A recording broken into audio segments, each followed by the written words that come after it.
Hi there.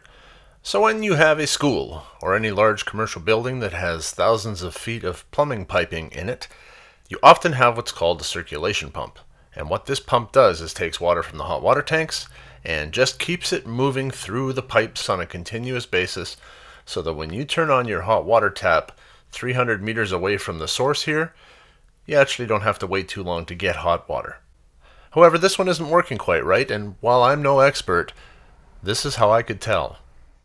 This is the sound it makes now.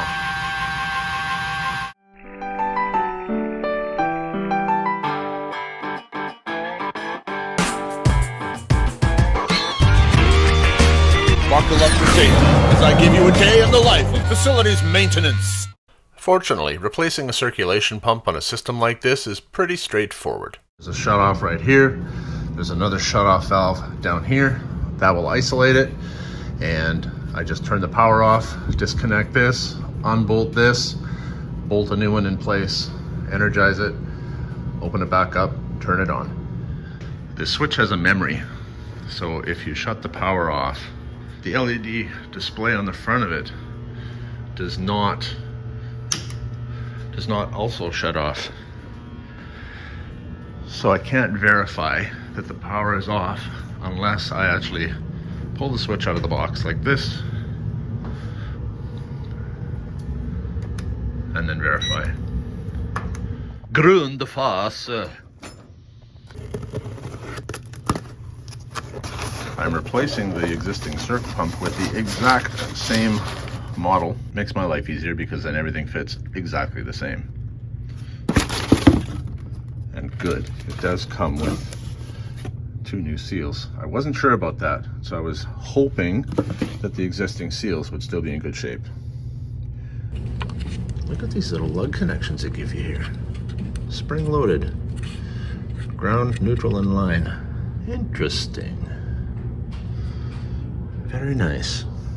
It's always a bit of a challenge working at the top of a ladder in a spot like this where I don't really have any place to set my tools down. I'm gonna drop a few things, I'm sure, but because I'm working right behind the door, you see me? There we are. Put one eye on one side of this ready rod and one eye on the other, and my mouth down in the bottom corner. So because I'm working on the other side of the door, I put a sign on there just to let people know not to open it. Because the school is as large as it is, you need to have the hot water circulating through the system constantly, so that when somebody turns on a tap at the other end of the school, they'll actually get hot water within a reasonable amount of time. Without this, it might take 15 minutes before you even see warm water. What's nice about the way they've got it set up is I can isolate it. So I've got a valve I can close on this side, and there's another one down here. So this is now isolated. There's no pressure. Well, there's probably a little pressure. When I open it up, it might squirt a little bit, but there's no active pressure in this line. I can now unbolt this and disconnect the electrical. You saw already how I verified that I had no power going to it. I think I'll disconnect the mechanical part of this first and then do the electrical, only because it's on the back side and I don't want to crawl over top of all of this stuff to get at it. It's a lot easier to reach it once I take it off and I can rotate it down towards myself. Now, your mileage may vary if you're ever replacing one of these pumps. Grundfas. But for this model right here, the nut is 11/16. The bolt is going to be 5/8.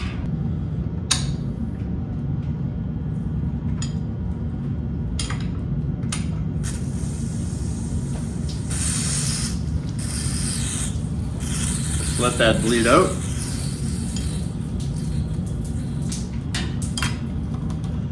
And there we go. Got a drain down in the floor, so that makes life easier.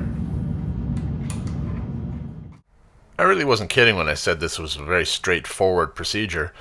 Make sure your power is off and be safe, and then the biggest thing you got to worry about is dropping any nuts and bolts on the floor when you're on top of the ladder. There we go.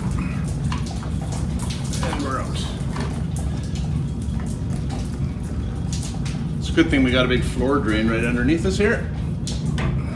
Now I can rotate this like this and have a much easier time dealing with these electrical connections here.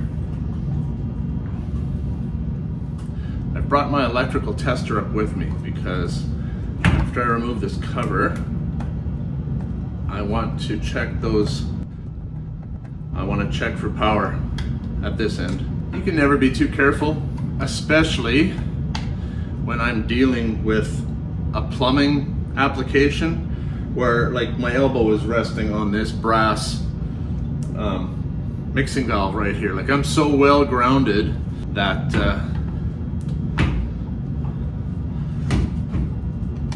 you just want to make sure that you're safe. My hands are wet.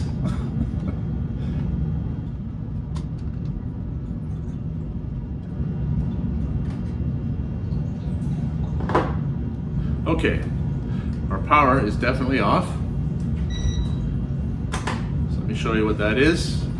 It's exactly the same as the other one. I've got a line, I've got a neutral, I've got a ground. Right now I'm disconnecting the BX connector from the actual housing itself. These little screws I do not want to drop, so I'm going to stick them in my pocket. If I drop one of these little screws from up here, chances are I will not be able to follow it down and I will lose it. Ground, neutral, line. Straightening these guys out so I can pull them out.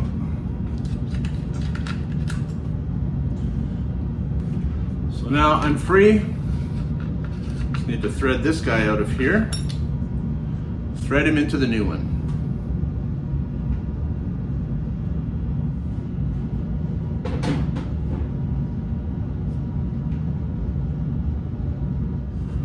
Here's the new.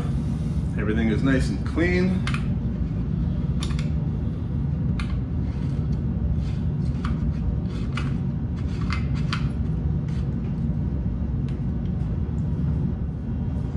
Something else I can point out while I can show it to you. Pay attention to your direction. Because this is the exact same model as the one that came out, it's easy to just matchy match. But there is an arrow on the back side of here to show me my direction.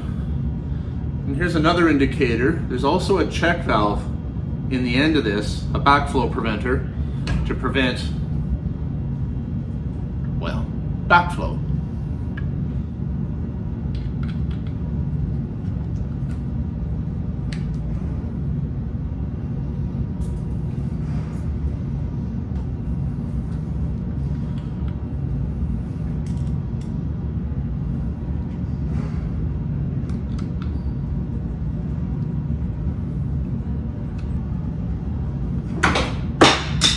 Oh, dropped a screwdriver.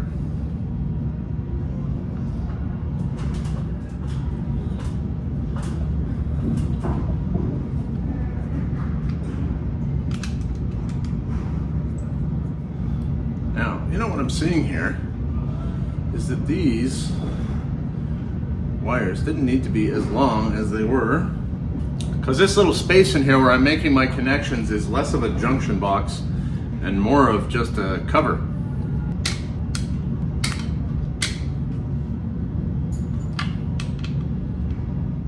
Okay, I like that. That is tidier than the previous one.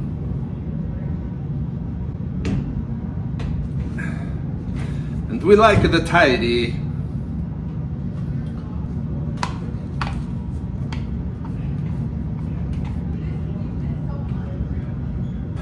Now, the old one was kind of set right between medium and high. That's what this adjustment is here, for high, low, medium. It was kind of right between medium and high. I'm gonna leave this on high because we got a big school. This water has to travel a long ways. So the faster I can circulate this, I'm thinking the better. My new seals. There was a little rusty residue on the surface of this flange, and I just used what I had on hand to scrape it off. That's better.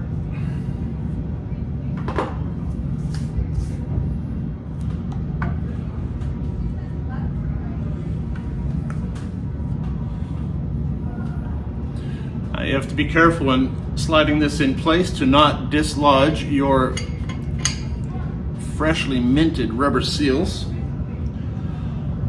I like to put a bolt at opposite ends. And on opposite sides. Then even without the nuts in there, it is supported. Oh, well, I followed that nut down. I saw where it went, and it went way in behind the hot water tank.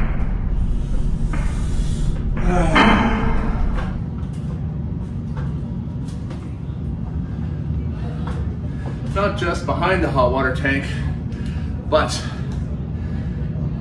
all the way behind it, right against the wall. It's a good thing I'm so skinny.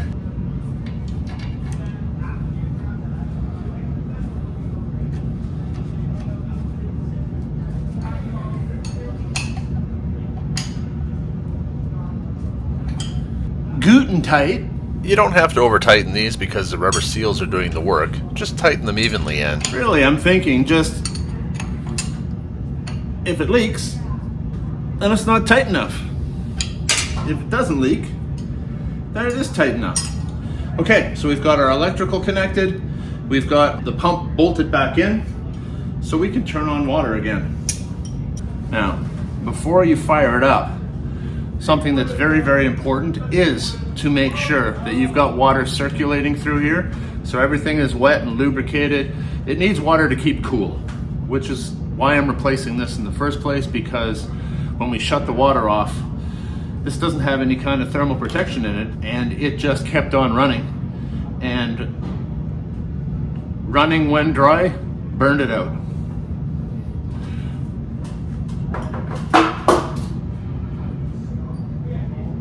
Caught my flashlight with my feet on the ladder. Oh! Cirque du Soleil, here I come. Let's turn the power back on and see what it sounds like. Okay, the breaker's back on. The switch is back in the box. Let's turn it on for the moment of truth. According to this, we're running. And we're running almost silent, in fact.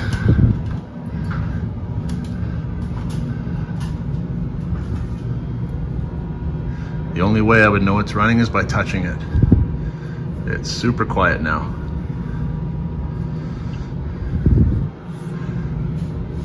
And we're not leaking. So herein endeth the episode. I just want to say I really appreciate you sticking around to watch. I appreciate every one of you that actually takes the time to watch these videos. If you haven't subscribed to the channel yet, if you're getting any value from it, please do. And until the next episode, have a great day.